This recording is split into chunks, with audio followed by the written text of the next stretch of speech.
चला आज आपण बनवूया झटपट अंडा बिर्याणी. एकदम डायरेक्ट मी बनवून दाखवली. तर अंडा बिर्याणी बनवण्यासाठी आपण इकडे एक टोप घेतला आहे. पहिलं तर आपण ना अंडे फ्राय करून घेऊया. तर 2 चम्मच याच्यात तेल टाकायचं आपल्याला. तेल एक्स्ट्रा झालं तरी काही हरकत नाही, ह्याच टोपात बनवणार आहोत. जास्त भांडे पण घाण करायचे नाही आपल्याला आणि झटपट अशी अंडा बिर्याणी बनवायची आपल्याला. तर अंडे मी छान शिजून घेतलेले बघा, सालटे काढून घेतलेत. आता आपण पूर्ण अंडे याच्यात तेलात टाकून व्यवस्थित फ्राय करून घ्यायचे. तर हे बघा अंडे आपले व्यवस्थित फ्राय करून घेतले. आता काढून घेऊया अंडे. 3 ते 4 मिनटं ना व्यवस्थित फ्राय करून घ्या, म्हणजे ना बिर्याणीमध्ये छान टेस्ट येतो. त्यामुळे मी फ्राय करून घेतले. तुम्ही डायरेक्ट टाकले तरी चालेल, तुम्हाला आवडत असेल तसे.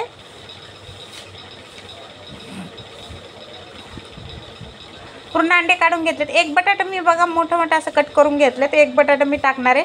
बटाटा ऑप्शनल आहे पण छान लागतं बिर्याणीमध्ये अंड्याच्या, तर म्हणून मी टाकले. बटाटा पण आपण 2 मिनटं बघा असं व्यवस्थित फ्राय करून घेतले. आता तेच तेलामध्ये आपण थोडे खडे मसाले टाकूया. तेजपत्ता, लवंग, मोठी इलायची, दालचिनी हे सगळं आपण टाकले.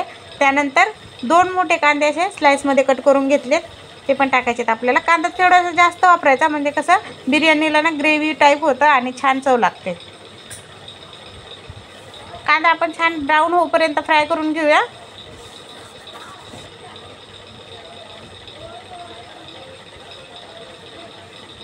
दोन हिरव्या मिरच्या पण टाकल्यात मी.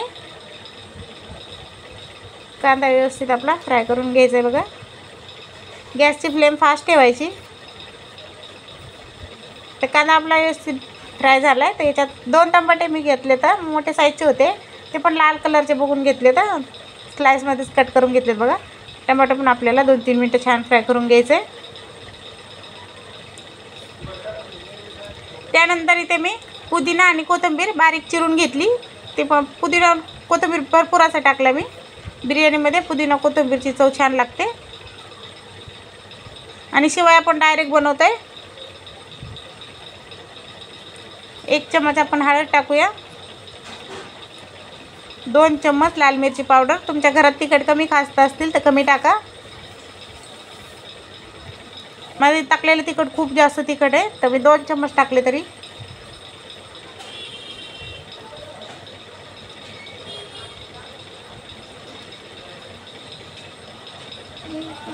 मसाले 1-2 मिनटं छान परतून घ्यायचेत आपल्याला. त्यानंतर आपण इथे बिर्याणी मसाला घेतला आहे. पूर्ण 1 पाकिट टाकले. रेडीमेडवालाच टाकला आहे मी. 10 रुपयाचं जे पाकिट असतं ते पूर्ण पाकिट टाकले ते मसाला. त्यानंतर आपण याच्यात चवीप्रमाणे मीठ टाकूया.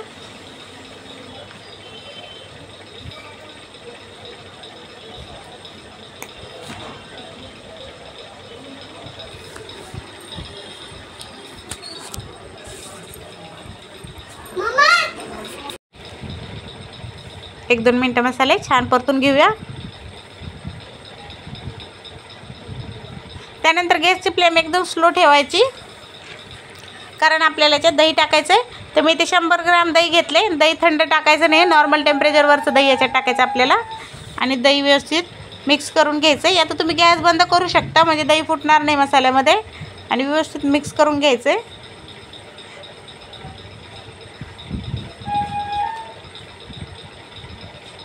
मसाल्यामध्ये पूर्ण एकजीव झालं पाहिजे दही. तर आपण 2-3 मिनटं छान आता गॅसला चालू करूया. आणि व्यवस्थित याला ना तेल सुटेपर्यंत बघा व्यवस्थित दही सगळे मसाले मिक्स करून 2 ते 3 मिनटं छान शिजून घेतलेत आपण. त्यानंतर आपण याच्यात तांदूळ टाकू. तर मी 1.5 कप इथे लॉंगवाले बासमती तांदूळ भिजून ठेवला होता अर्धा तासासाठी. त्यानंतर आपण पूर्ण तांदूळ याच्यात टाकू. 1.5 कप आहे, वजनाने बघितला तर 400 ग्रॅम आहे.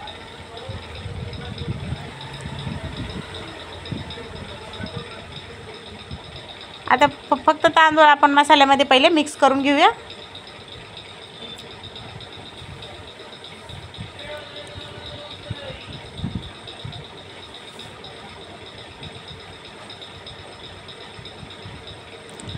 त्याच्यात पाणी टाकायचं. तर मी सोकमट आहे, जास्त कडक पाणी नाही, गरम पाणी सोकमट असं. तर 2 ग्लास आपण पाणी टाकले याच्यात. थोडंसं मोकळं भात असेल, हवा असेल ना, तर पाणी इथे थोडंसं कमी टाकायचं आणि स्लो गॅसवर ठेवायचं. त्यानंतर इथे आपण मी अद्रक लसणाची पेस्ट बघा विसरले होते टाकायला, तर मी इथे जेव्हा पाणी टाकलं ना त्यानंतर टाकली. त्यानंतर आपण अंडी आणि आपले बटाटे टाकूया. आता हलक्या हाताने फक्त असं हलवून घ्यायचं. याला जास्त हलवायचं नाही, अंडे खालीवर नाही करायचे, फक्त असं हे बघा असं हलक्या हाताने याला. आणि झाकण ठेवूया आता याच्यावर. आणि 5 मिनटासाठी स्लो गॅसवर ठेवायचं, जास्त फास्ट गॅस अजिबात नाही करायचा. हे बघा 5 मिनटं बोललं होतं, पण 6 ते 7 मिनटं लागले तर याला भात शिजायला. आणि गॅसची फ्लेम एकदम स्लो ठेवली होती, जेणेकरून बघा आपले अंडे पूर्ण असे वरच राहिलेत. आणि भात पण पूर्ण परफेक्ट असं शिजलं आहे बघा, मोकळा मोकळा पण झाला आहे खूप. आणि बटाटा बघा पूर्ण गाळ झालं याच्यात, एकदम खूप भारी असा स्मेल सुटला आहे. तर झटपट अशी आपली अंडा बिर्याणी तयार झाली. कुठलेही भांडे जास्त घाण करायचं नाही, काही नाही, जास्त मेहनत नाही. 10 मिनटात बिर्याणी तयार होते. तुम्हाला हा व्हिडिओ आवडला असेल तर लाईक करा, शेअर करा, सबस्क्राईब करा. भेटूया नेक्स्ट